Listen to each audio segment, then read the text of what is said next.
ห้องนี่ผมเจ็บมือ เจ็บมือที่เนาะ เจ็บตะอันนี้ มาจับมาเป็นข้างให้พี่น้องเลยไปเลย บาดมือบาดมือ วางเลยเนาะเสียดเนาะจึ๊บโอ้ได้อยู่เนาะตัวผู้เนาะตัวนี้ตัวผู้ ตัวหำตัวนี้เนาะคอกแล้ว เด้อมันเด้อเขามันเด้อปึ๊บโอ้ตัวแม่ตัวนี้โอ้ยกำลังงามไป ปรับมันจะแล่นทุกข้อ ปึ๊บนี่ตัวนี้ก็ตัวผู้พี่น้องเลยนี่เด้ตัวผู้ตัวแม่ทำกันเบิดเลยเนาะปึ๊บปึ๊บไปโอ้ตัวใหญ่เด้อตัวนี้เด้อ มันยุ่ตัวนี้ เนาะเป็นขนเนาะ มันได้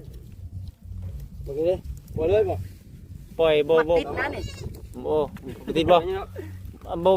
นั่นบ่สังเกตมอดประตูบ่โอ้ตัวนี้ตัวแม่งามแท้นี่ ไป เบิ่งนี่ไปเลยตัวนี้เด้ออิสระตัวนี้บ่ได้ผูก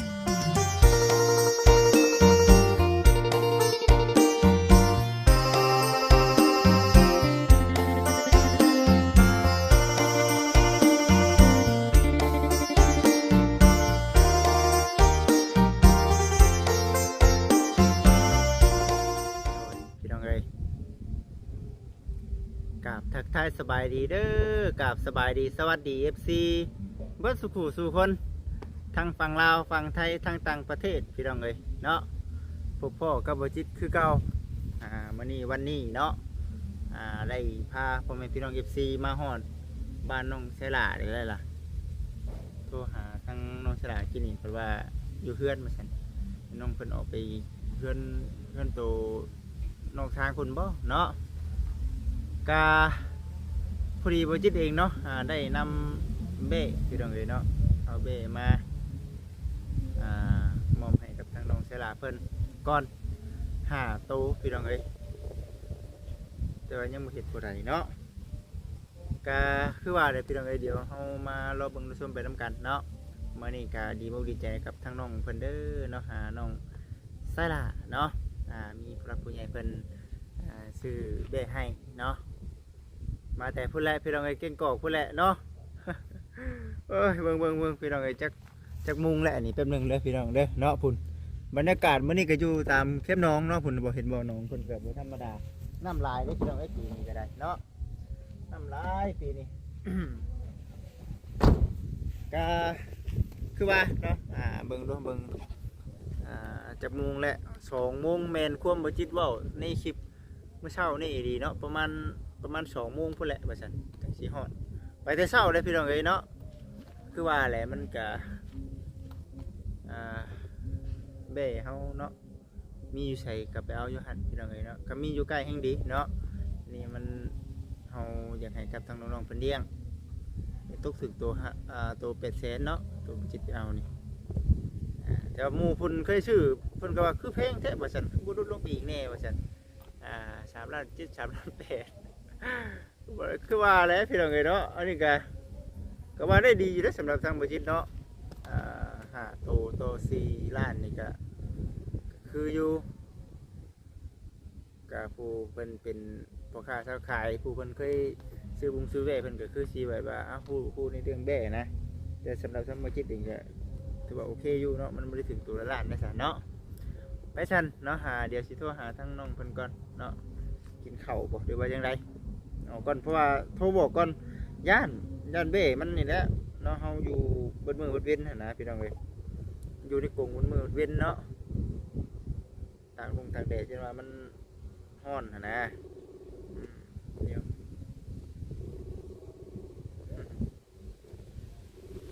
มันก็เป็นจังไงน้องไสลาเนาะ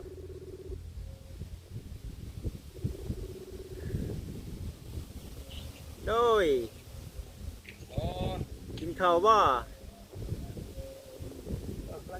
โอ้โอ้ฮอแล้วเอากินข้าวก่อนก็ได้ฉันเห็นได้ฉันโอเคฮอแล้วเอานั่นแหละพี่น้องเอ้ยเนาะ ถือว่าเดี๋ยวเนาะสีไทยบรรยากาศในกับสีได้เบิ่งได้ชมก่อนอยู่พี่แหละตัวเบิ่งกำลังกินข้าวว่าสัตว์เนาะวันนี้ก็ได้พี่น้องเอ้ยเนาะถือว่าเป็นเบ้นี่ดิเครื่องเนาะเครื่องของบริจิตน้ำแน่เป็นชิ้นหมูปลาทูคุณดิพี่น้องเอ้ยเนาะเอาลงมันตันทางมาสันนี่ดิเบ้เนาะถือว่าได้มาแล้วเนาะบัดนี้ก็ได้ยืมเคยเจ้ามาใช่ได้พี่น้องเอ้ยอันนี้ก็ได้ตัวกระซุงนี่ก็ได้เนาะยังได้หาตัวพี่น้องเอ้ยเนาะพังเบิ่งอีกรอบหน้าจังมันสิได้เท่าไหร่เนาะก็เราดุนไปน้ำกันตัวใหญ่ตัวน้อยครับก็ว่ากันไปพี่น้องเอ้ยเงียบเงาแท้ๆอันนี้เนาะทั้งเพิ่นกำลังสิกินข้าวว่าซั่นไปซั่นพี่น้องเอ้ยเนาะรอติดตามรับชมเบิ่งไปน้ำกันเด้อเนาะโอ้ยมาได้ฮึกอยู่เนาะมาจ้าบ่นี่น้องใช่ละบ่แม่นบ่เที่ยงใต้มานอนไอหอกอยู่นี่เนาะเอ้าเจ้าของนะบ่เมื่อยครับบ่เมื่อยเฮ็ดติน้องสบายดีมันตะเกียบข้าวข้าวหน้าน้องจ้อยใกล้เลยใกล้สิได้เลยหาเกี่ยวมื้อแรกให้เกี่ยวมื้อแรกติกล้าว่าประมาณจักมื้อน้องจ้อย2-3 มื้อมัน2-3 มื้อบ่สุกเบิดเลยสุกเบิด3ให้เลยคงบ่ได้ดินข้าวนั่นปานใดเนาะมีแต่ดินข้าวดอได้แม่นบ่เกี่ยวแล้วก็มีแต่เข้ามาบ่ทีเด้หมู่ป่าอยู่พุ่นเอาเข้ามาเลยเกี่ยวแล้วก็คนมาเลยย่านบ่มันเคยได้แถวนั้นบัดอยู่ทั้งเขตแถวทั้งบ้านอ้ายแบบคือว่าเนี่ยเนาะมันบ่คือกันแต่ละเขตเนาะโดยมักบ่อนก็บ่คือได้คือแถวหน้าน้องหลายทั้งบุญก็บ่มีแถวนั้นน่ะเรียรอแถวนั้นเรียรอได้เขามันอึดเนาะเขาเนาะเขาเจ้าก็เอาพี่น้องเอ้ยมีเอาไม่ได้พวกดินยาน่ะเป็นขายแรกโอ้คงเอาซื่อๆเนาะมันนั่นเลยอย่างเอ้ยเนาะเฮ้ยน้องถือทองดิฮะถือทองอยู่หน้าเพิ่นเลยอยู่หน้าเพิ่นพอดีเขาไปเลี้ยงงัวเลี้ยงควายเลี้ยงงัวเลี้ยงควายบ่เพิ่นน่ะเกี่ยวข้าวน้ำหมูบ่ได้เด้แม่นยังบ่เช้าคักบ่ของเพิ่นกันยังเนาะยังจับยังบ่ได้อยู่เลยกินข้าวกินเบิ่งเดียวอยู่ไล่ได้ใช่ป้าหันได้บ่อันนั้นน่ะยังบ่ทันเอาเลยโตน่ะป้าหันได้ติอยู่มือเช้าก่อนถือทองไปล้างแค้นเนาะยืมมันนั่นได้เนี่ยไปถอดนั่นน่ะใส่ไรของน้องได้มาต่อหันเด้อแล้วไอ้สีล้างรถเด้ล้างเอาล้างรถบ่อันน่ะบนทางเอาเบใส่อย่างนี้เปิดได้อยู่บ่ไหลเจ้าได้ได้ก่อนเอาเบลงก่อนมาแล้วมีเบ้ป่ะเบ้แล้วนี่เจ้าว่ายังเอาเบ้มาให้ได้มื้อนี้น่ะมื้อนี้น่ะเอาเบ้มาบ่สิมาหาน้องแหละแต่เช้าโอ้ยยันเนาะเพื่อมากกับเพื่อมันไกลไปซั่นน่ะนะไกลเอาไปมาสิกลับไปกลับมาซื่อมีแต่ว่าลงไปเอาอยู่บนไอ้ว่าเนี่ยแต่ว่ามันตัว13ตัวน่ะคือเจ้าขายออกแล้วบัดนี้น่ะยังทันแต่หาตัวบัดทันแต่หาตัวเฮ้ยช่างเกี้ยวจังหวะย่างมาบ่พุ่นว่าน่ะย่างมาน้องหลานเรามาแต่หน้าเรียกว่าวีเลยสัตว์มาแต่หน้าเลยติเบ้เด้อน้องเอ้ยไปนี่ล่ะมาเบิ่งดูเอาเบ้มาเขาเจ้าเปิดเพลงหยังอ่ะน่ะงั้นดองบ่เอาได้ดองยามนี้ก็มีบ่เอาลงได้บ่ล่ะฮะเอาลงได้บ่นี่ดิถ่ายมาก่อนเนาะพอดีเป็นไม่ชื่อเนาะแม่นบ่ไม่ชื่อเนาะนี่เนาะไม่ชื่อเบิดไม่ชื่อแม่นนี่เอาของเขาเจ้ามาได้นี่กระชุมยืมมาเลยเนาะยืมมาเลยมีแต่พูดแล้วบัดถ้าหากว่ามีโอกาสมีเบะอีกก็สิเอาไปมันเขาเจ้าอีกเบะน้องจ้อยประมาณนี้บ่มีบ่ประมาณนี้มีปันเดียวกันเนาะปันเดียวกันพี่น้องเอ้ยเบ้เนาะเบ้เก่งกอกเด้อพี่น้องเด้อเนาะบัดนี้ไอ้นิ่นเขาเจ้าอยู่คำว่า หาก็เอาตัวแม่บัดนี้ว่ะ โดย เพราะว่ามันมีตัวผู้สองตัวเด้เนาะ โดย สามกับทั้งตัวนั้นแม่นบ่ปล่อยได้ที่ตัวนั้นเนาะ ไปน้ำกันนะ ไปทำการเฉยเนาะนี่ตัวนี้ต้องขังไว้ก่อนเนาะแม่นบ่ โดยขังแรกตัวนี้ ต้องขังไว้ก่อนให้มัน หมูก่อน ให้มันลืมก่อนเนาะ หมูมีเชือกมีอย่างจะเลยเนาะปล่อยขึ้นเลยเลยปล่อยแล้วอัดไว้ ตัวนี้ บุข้อกันแล้ว จังหวะเด้อตัวนี้เด้อเนาะได้อยู่เด้อว่าเห็นเนาะมันมีประตูบ่โคกเบะเนาะอยู่เทิงบ่มีประตูเนาะ ลงมาบุตะนางตัวน้อยยังเคยบุจันบุของตามตีตะนาง ว่าเราเคยเนาะเก่งปานนั้นเพิ่นบ่นี่ซูชิเท่าได้เนาะดึงเบะนี่เนาะตัวบางใหญ่ยังบุออกได้แบนออก แม่นบ่โอ้ บุออกได้ มาไว้ลงบ่ได้นี่ แม่ช้างเนาะได้ย่างเหมือน ได้ยังนะบัดนี้เนาะอยู่นี่นะของเอาไปขายพร้อมนี่ผักกระดำน้ำแน่มันหนุนใส่เด้อเนาะ จะไปลงตลาดเพิ่น มาแต่แกงกอกก็ได้เอามาเลยเอาสบายดีเอาไปเอาแบอยู่พุ่นแกงกอกพุ่นขากลับมารัก35เลยแบเอาของเลย จะได้บอกที่เอาเชือกมัดบ่พอ เฮ็ดจังได๋เอาลงบ่ลงก่อนไหม ตัวได้ได้ เอาลงก่อนแล้วมัดไว้จากตัวนึงพอแล้วตัวนี้สองตัวมัดสองตัว อ๋อเฮาบ่จักเด้บ่แบเขาเนาะมันคนละผูงเด้ซะ คนละฟูงได้บ่ ยันเขาเจ้ามาโฮมกันน่ะเนาะก็มันอยู่นํกันแค่นี้ดอก สี่ตัวบุกห้าตัว 5โตได้บ่ตุดมาอันนี้ก็เอาขึ้นเทิงก่อนก็ได้นี่ต้องเพื่อนมัดหลงไง เพื่อนบ่เป็นหยังเขาล้างออกมาได้บ่เป็นหยังดอกของมันต้องล้างพี่น้องบ่เป็นหยัง ย่างพร้อมเนาะ ย่างนี่ยืม ยืมทั้งบ่ค่าเขามา ตักเติบได้บ่ นักใดเบิ่งเอาเว้ยเนาะได้บ่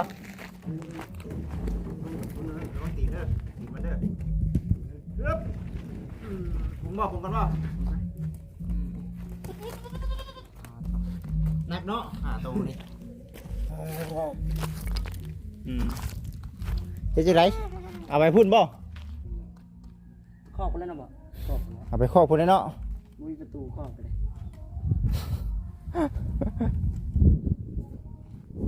เชือกมัดไว้ ไอ้ชื่อบ่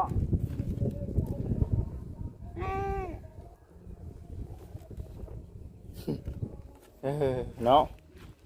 ชุด ตัว เต็ม กันหมดเลยเนาะ สำคัญไปเลย เมย์บอกเมย์มัด ตัวผู้สอง ผู้2ใน3 ตัวแม่4 ล้านในทางเงี้ยตัว800,000พอชื่ออยู่ปะพอชื่ออยู่เนาะเอาเฮาเลี้ยงชำใดชำหนึ่งมันก็ใหญ่ได้นี่เนาะมันใหญ่ขนาดนี้แล้วนะพี่น้องเอ้ยไป ครอบไปแล้ว หามได้บ่ ได้อยู่ไป นะสวยน้ำไปเลย บาดมือเลยระวังเด้อบ าดมือ จะจกก้นบ่จกก้นบ่ เนาะ จกก้นได้อยู่เนาะ ได้เนาะไปฮึบมาได้บ่สังเกตได้บ่ นี่บอกมาเจ้าเอาหอนี่เอาเสือห้องนี่เจ็บมือ เจ็บมือที่เนาะ เจ็บตอนอันนี้ มาตามมาเป็นข้างให้พี่น้องเลยไปเลย บาดมือ วางเลยเนาะเสียดเนาะมันเป็นติวเนาะ เอาเชือกมัดเนาะ อัดได้บ่อัดก่อนบ่ ได้เชือกเก็บไปมัดอีก3ตัวเลย ก่อนดึงต้องมัดก่อนได้เนาะมัดอันน่ะข้อก่อน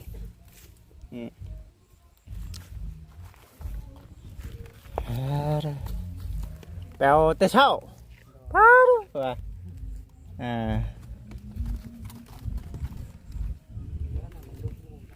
บูออกบ่มันออกเนาะหมูขันได้มันยันมันยันมันออกไป นี่ปูรุดมันบุออกได้ตัวใหญ่มือทำนี่เลย บ่ยันเนาะซูชิได้เบะเอาไม่เปิดใช่เนาะ ไม่แนบตีนมาสุดได้เดียว เฮ้ยหามาอีกบ่หามาห่มบ่หรือว่าจังไร นี่แหละ อยู่ไหนก็ได้ดิเป็นมาฮ้อนแดดหั่นดอก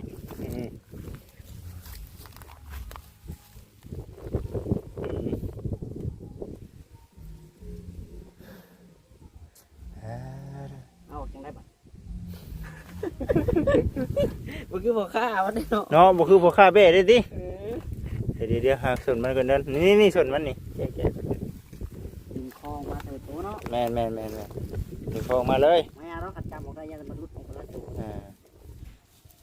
เสียงมันเลยมา มันเลยดึงออกพอ จึง เขาเจ้าจับคอมันบ่เห็นเขาเจ้าจับหั่นนะ จกมันแค่จกตัวนี้นะ เอาลองเบิ่งเนาะอันเกี่ยวเพิ่นเคยจับเบ้อยู่ดอก ในระยะเนาะแห่งรุดของเบิ้ล แม่มาเลย เป็นชิ้นไรเบ้แล้วเลย ก็ให้อีกเนาะ จังได๋ อยู่เข้าไปแห้งแรงนั่นเบ้เนาะ โอ้ยมันจะเอิ้นแน่เนาะ มันจะเอิ้นมันแห้งแรง เบ้เฮาเอามาใหญ่เลยพี่น้องเอ้ยทำน้อยแค่นี้เอาดึงกับมันมาเบิ่งเด้อระวังมันติดเด้เขามันนกต่ำเนาะยึบโอ้ได้อยู่เนาะตัวผู้เนาะตัวนี้ตัวผู้ ตัวหำตัวนี้เนาะ คล้องแล้ว มาเด้อมาว่าย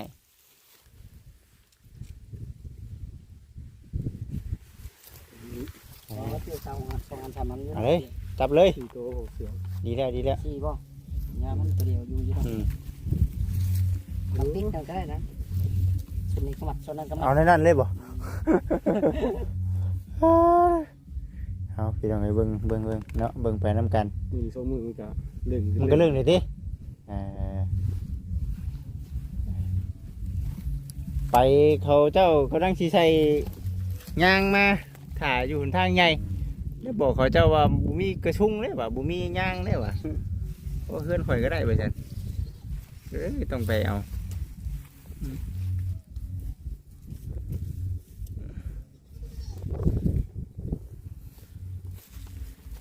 พอดีเลี้ยงสักหน่อยพี่น้องเลยเนาะพอดีเลี้ยงสักหน่อยนะพอดีใช้เวลาเลี้ยงนำก่อนคันบาเบ้ไปคือน้องใช้ลาซื้อมาก่อนแบบมันได้ลูกเรื่อยๆเนาะ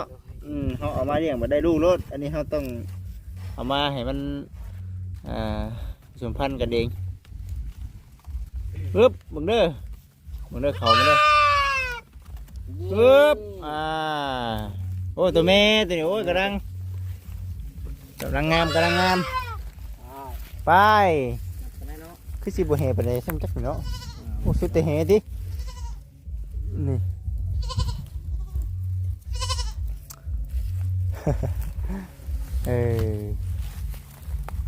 เอาไปคั่ววะเขาอ่ะบ่ได้คั่วแล้วว่ะผู้ใหญ่เพิ่นชื่อให้เขาเจ้าว่ะ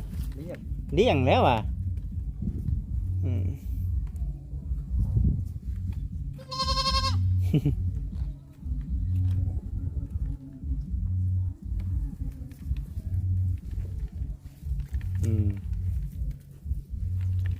เจ็ดโตสี่โตแต่สองเนาะฮะแม่นได้เนาะยังเดี๋ยวอีกตัวนึงมั้งประมาณอีกตัวนึงเนาะแม่นบ่ชื่อน้ำเจ้าเด้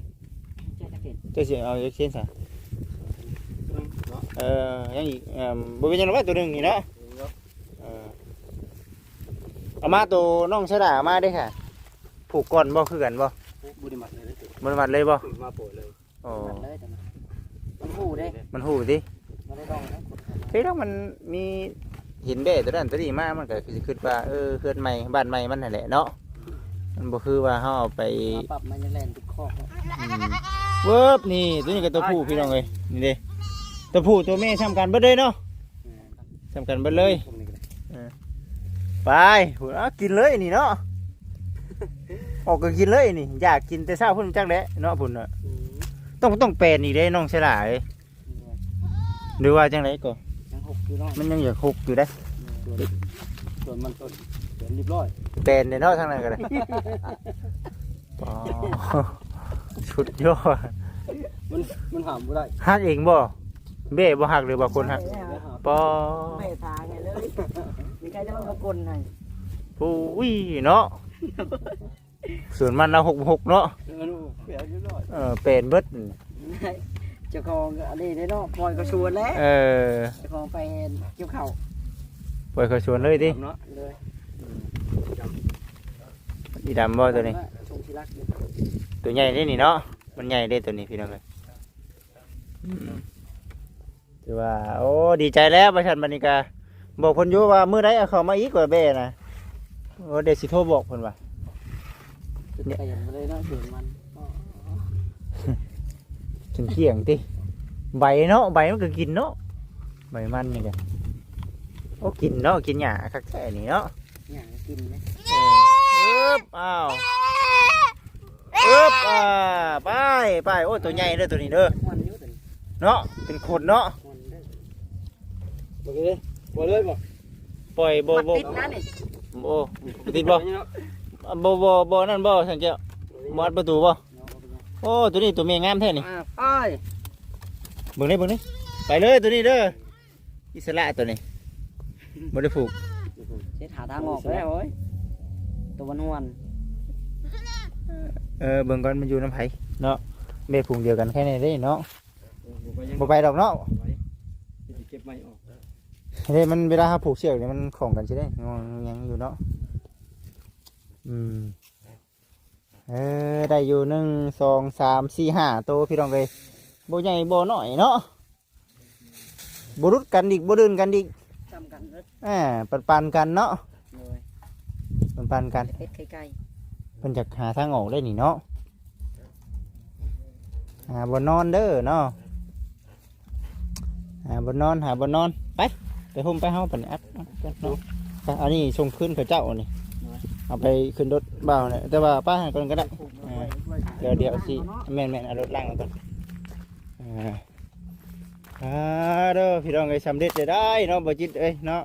สำเร็จไปอีกขั้นตอนหนึงยังอีกเดี๋ยวบอกเพิ่นเอามาอีกอยู่พี่น้องเอ้ยเนาะนั่นใดก็ตามแต่สิพยายามเฮ็ดตามทาง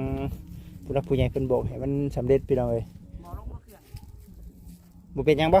เอาลงเรื่องสิเดี๋ยวเนาะได้เอาลงก่อนเนาะล้างก่อนพี่น้องเห็นว่าก็ได้เนาะเป็นหยังบ่เป็นหยังสำนี้คนจิบเพราะว่าสิล้างมูลมันออก พอได้เพราะว่ายังสิใช้ของอยู่เด้สิแวะซื้อของกันนะเขาห้านน้ำแน่พี่น้องเอ้ยจุบได้อยู่บ่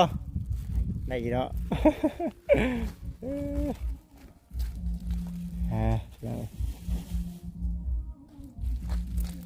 ตัวนี้ต้องมันหนักเล็ดตัวนี้เหมือนกันได้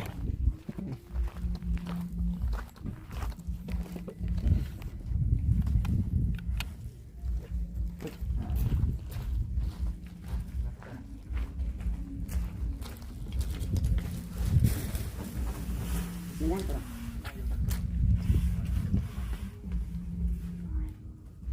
อันนี้เป็นปลาทูที่เอาไปเนาะ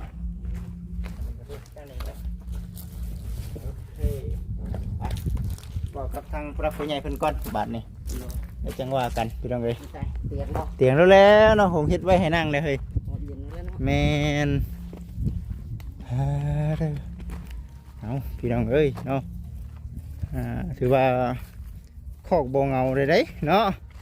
เฮ็ดแล้วละบ่เงาได้ได้คอกบัดนี้ เริ่มเพิ่นเนาะ รวมๆเลยจักตัวบัดนี้มามื้อนี้หาแล้วเนาะ6 7 เจ็ด 8โต เป็ดตัวบ่ แบงดาตัวหนึงเด้ เป็ดตัวทางเบเจ้าตัวหนึงเนาะเป็นเป็ดตัวแล้วพี่น้องเอ้ยเอารอติดตามรับชมเบิ่งบัดนี้ น้อย ว่าสิประมาณอีกจักตัวเนาะเฮาบ่จัก ถึงที่ตัวใหญ่มากนี่มันก็เจ้าเอิ้นบ่คือเก่าเด้ราคาเนาะสมมติว่าตัวนี้มันซำนี้ตัวใหญ่บัด ราคามันอีก ราคามาอีก น้อยแล้ว ถือว่าซำนี้ก็พอดีแล้วบ่จิตว่าพอดีงาม พอดีงามสะดัดสมิกอะ แม่น ราคามันก็บ่สูง แม่นบ่ชม เห็ เลย นตัวน้อยเห็นตัวใหญ่ตัวเดียวอะโอ้ แจกินน้องหลาซื้อแล้วโอ้ยนะ ราคาหนักเลย มันก็สมมันเนาะแม่นบ่สมมัน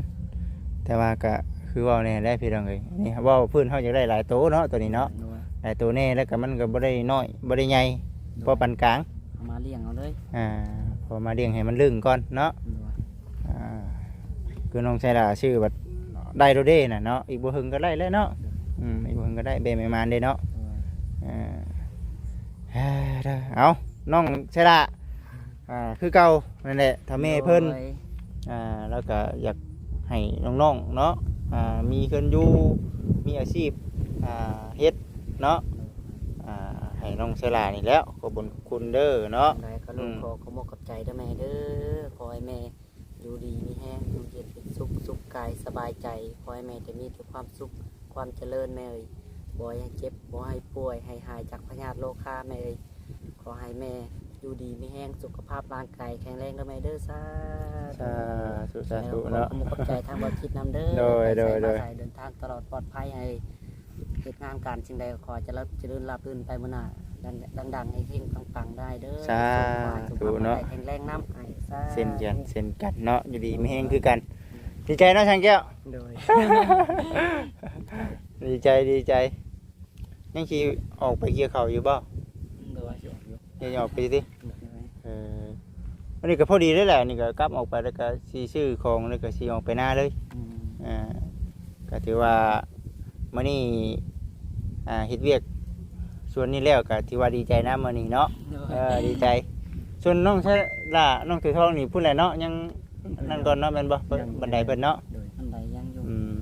เกี่ยวเขาจุดพุ่นแหละบางๆพุ่นแหละ มันยังกำลังเริ่มเนาะแม่นบ่ เข่ามันก็ชิล มัน นกำลังชิลมว่าเอาแต่อย่างไรเขามันจะก่อยแล้วเขามันจะอะไรนะ แม่นอันนี้ก็คือกันอันนี้ก็มีแต่ว่าสิเดินออกไปหน้าก่อนเดี๋ยวสิคือบ่ได้ไป2มื้อแล้วบ่ได้ไปหน้า2มื้อแล้วเล่นนั่นแหละเพราะว่าเฮาหยุดหลายมื้อแฮงหยุดงานหลายมื้อยัน คือช่วงแรกๆก็จ้างกับพวกวายุเดี๋ยวนี้บวยแล้ว บ่ไหวแล้วบ่เลย เพลงแล้ว มันแพงได้ดิ เซนหาเซนแปดแล้ว อ๋อ ขึ้นแล้ว ช่วงใหม่นี่บ่ยังพอสู่ได้เนาะ เซนหนึ่งพวกวายุเขาก็ต้องชุกตอน เขาบอกพรเขาเจ้าก็มาเนาะเดี๋ยวนี้เขา ได้แล้ว บ่อยากได้แล้ว เขาไปแต่เซนหาเซนแปดแล้วป่ะ มันถึงช่วงญาติคนแล้วบัดนี้เนาะมันถึงช่วงญาติคนแล้ว มีเงินอะไรมันได้คนบัด ให้เขาบ่ได้เด้เนาะ โดย ให้เขาบ่ได้เด้ เดี๋ยวเขาบ่มีเงินกับถอนตัว แม่ เกี่ยวเองบ่มีปัญหา มีแต่หยุดงานเฮา ก่อน หยุดงานเฮาหั่นแหละหยุดงานเฮาก่อนบ่เป็นจังดอกงานของตัวเองเด้ค่ะมันบุกงานตัวที่ว่ามันเฮ็ดได้เนาะมันตามกาลเวลาของมันแล้วคันช้าก็เสียบัดนี้เนาะ ซาเสียมันล่มลงแฮกเทคเอายาก อันนี้ก็ เกี่ยวซ่าบ้านแห้งซ่า จะคนเธอเกี่ยวบัดนี้ จะหาคน สิหาคนเนาะ โดย โอ้บ่ได้เด้เนาะเอาบัดมันล่มดีเอาบ่ทันได้สิหาคนก็ได้เนาะ บ่ทันแท้คุยไว้จะสิหาคน ไปใส่ไปเด้อเนาะคือสิประมาณนี้แหละเดี๋ยวสิได้ไปซื้อเครื่องซื้อของได้ออกไปหน้านำทางมีนาเพิ่นพร้อมเนาะมื้ออื่นผู้ใดสิได้บุกงานต่อ มาผู้เดียวมัน มาผู้เดียว โดย บ่สร้างนั่นคือทั้งที่แบบว่าแจ้งมาเพิ่นว่าโทรหาบ่จิตให้ไปเอาอีกใบก็สิได้ไปเอาอีกเนาะคันว่ายังบ่ทันได้ไปเอาก็เฮ็ดเวียกทางอื่นต่อก่อนเนาะ กำลังบุกหน้าน้องจ้อยตอน อันนี้ได้ ย่อย บ่เกิน2-3มื้อ เรียกกันยังบ่ได้ออกมาเบิ่งเลยไอ้เพิ่นก็เรียกว่า เยี่ยงเราก็ได้ โอ้ บุกเดียว น้ำละไทยก็ได้ ลุยเนาะไปกัน คือว่าจ้างบ่มีเงินไปกันเนาะ บ่ได้ ไว้ดอก นั่นบ่จิตจ้างกับโอ้เบิดหลายเติบกับผู้ใหญ่เพิ่นดอกจ้างให้ตอนนั้นก็ได้ เดียวก็บ่ทันได้ล้านเนาะ แม่นโอ้ มันเท่าไรอาจารย์ ให้จ้างชุดวันเซนหาวันเซนหา เดี๋ยวเซ็นหาแล้วอยู่ดี บ่ฮอดมื้อครับ คาบเดียวเห็นได้จากคนมาหลาย17คนเนาะ โดย ชาวคนทั้งคนตัวเองบาดนี้ เกี่ยวไว้ได้ มัน เกี่ยว หลุดแล้วเนาะ อุ้ยบ่ฮอดเบิดมื้อครับพอดีเอาไปส่งเขาเจ้าก่อน 4 คนเอาเกี่ยวยังได้มื้อละ6 ให้7 ให้ละ เนาะหลายคนมันดีอยู่เนาะไปสบายเด้อเอาอยู่ดีไม่แห้งเอามาสบายดีโอเคพี่น้องเอ้ยเอาคือสิประมาณนี้เด้อพี่น้องเด้อเนาะมื้อนี้วันนี้ก็ได้ซื้อเบ้เนาะให้กับทางน้องเสลาแล้วน้องถือทองแล้วก็รอรุ่นอีกเบิ่งเนาะเอามาอีกว่ามันสิได้4-5ตัวคือเก่าบ่เนาะเฮาก็บ่จักพี่น้องเอ้ยเนาะแต่หากว่ามันน้อยกูนี่เด้อซะสังเกต เอาน้อยกว่านี้แต่ว่าหลายตัวบัดนี้เนาะหรือว่ามันน้อยมันบ่แพ้หมู่บ่ น้อยยันมันโตบ่ทันกินหญ้าไปอยู่เสี่ยงนะ มันเสี่ยงเนาะเอาสำนี้พอดีเนาะ นี่แหละ อย่าว่าอยากได้หลายตัว น้อยมันบ่ทันกินหญ้าอยู่มากับแม่มันไผ คำกับแม่บ่เป็นหยังเนาะ ก็แม่มันยัง กระเบิดคำแบบว่าแบ่ข้องหนึงน่ะโอเคเนาะโอเคโอ้พี่น้องเอ้ยมีแต่ว่าพุ่นแล้วฉัน เอาซ้ำเก่านี่แหละฉันพี่น้องเอ้ยเนาะสิใหญ่หลายก็ราคาเพิ่มบัดได้แบ่น้อยโตเนาะแม่นแล้วก็คันสิอันน่ะเอารุดกูนี่บัดยันว่ามันอ่อนโพดว่าซั่นไปทางไหนเอาแบ่เพิ่นมาบ่แบ่เพิ่นลามบ่ แล้วปล่อยแล้วโดนไล่หมดแล้ว ไปเสยเด้อพี่น้องเด้อเอาก็ขอบคุณทั้งแม่หลายๆที่ว่าให้ทั้งลูกเองเป็นสะพานบุญให้แล้วก็ช่วยทั้งน้องไส้ล่าเนาะน้องเสือทองแล้วก็สังเกียร์ผลนำขอให้แม่และก็ครอบครัวอยู่ดีแห้งเด้อแม่เด้อเนาะอายุมันก็เงินโรคภัยไข้เจ็บจะมาใกล้เด้อเนาะสำหรับคลิปนี้ขอกล่าวคำว่าสบายดีอยู่ดีมีแห้งเด้อ